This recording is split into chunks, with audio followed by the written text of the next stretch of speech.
How much money are you thinking of giving people in Greenland to get them on board with a possible U.S. I'm not talking about money for Greenland yet. I might talk about that. But right now, we are going to do something on Greenland, whether they like it or not, because if we don't do it, Russia or China will take over Greenland, and we're not going to have Russia or China as a neighbor. Okay? Hey, Trump ain't playing. He tried to cut him off and say what he had to say. He not playing. FearlessDisease fam, today we expose the truth they hate to hear. Like right now, if you are ready. As you see, Trump doubles down on Greenland. Strategic, necessary, whether they like it or not.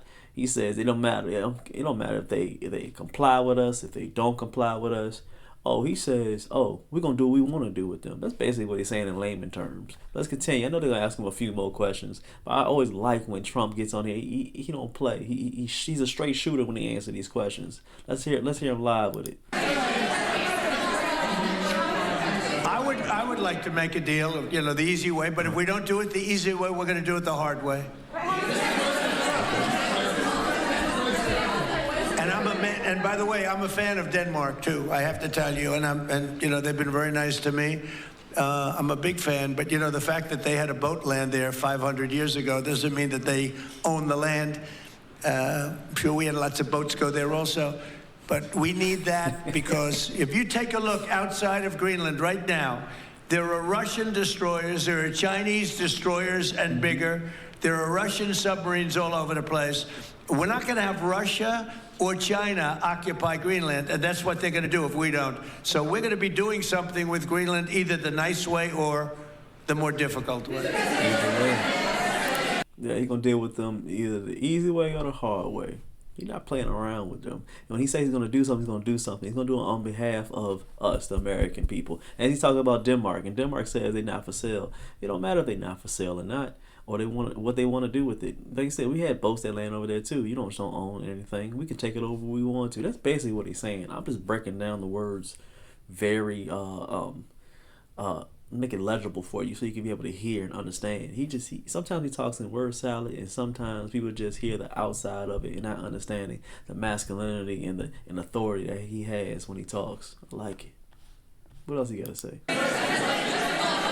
Please, go ahead, ma'am. On Greenland, Mr. President, why is it so important to you to own it when you have a military presence there, which you could expand to affect security? Because when we own it, we defend it.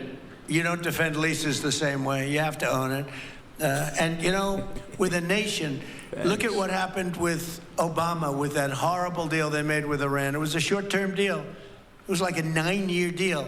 Countries can't make 9-year deals or even 100-year deals. Countries have to have ownership. And you defend ownership, you don't defend leases. And we'll have to defend Greenland. If we don't do it, China or Russia will. It's not going to happen. We are not going to have, and I like China, I like Russia, I love the people of China, I love the people of Russia. I get along very well with President Putin, but I'm very disappointed in him. I get along very well with President Xi. I'm going to go over to China in April, but I don't want them as a neighbor in Greenland. Not going to happen. And by the way, and NATO's got to understand that. I'm all for NATO. I saved NATO. If it weren't for me, you wouldn't have a NATO right now. But we're not going to allow Russia or China to occupy Greenland, and that's what's going to happen if we don't. Go ahead. On the economic report that came out today, Mr. President, one, can you respond to that? And two... It was an amazing report. And the most amazing thing is government jobs are way down. And yet the employment numbers are very good. We've gotten rid of tremendous numbers of federal government jobs. Nobody's ever seen anything like it. And yet the employment numbers are very good. They're really getting better. But now we have all those people to work in the private sector for a lot more money. I think that's one of the very big things. The other thing is at 5.4%.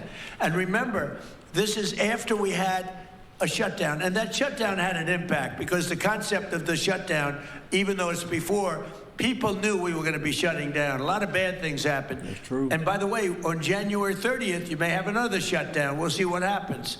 But I think the numbers, Caitlin, were really amazing. Look, to think about 5.4%, nobody thought that. They thought it was going to be 2%. And you know what it is? It's tariffs, and it's also November 5th. We had a great election. a great election. Our country was dead 1.5 years ago, and now we have the hottest country anywhere in the world. And I hope you guys. Very true. He ain't playing. We do have the hottest country. We're growing very fast. Don't let the Democrats or the mainstream media not tell you what we're doing here in America, man. He's definitely making America great again, man. Things are gonna start turning over so fast. That's why so many people want to come here. Why do you think some people want to come to America if it's not one of the best? It's the best. Y'all stop playing around with Trump. He ain't playing. I like what he's doing today. Smash that like, tap the next video here on the screen, subscribe and hit that bell. The CashApp FearlessDisease always in the description if you are rocking with the movement.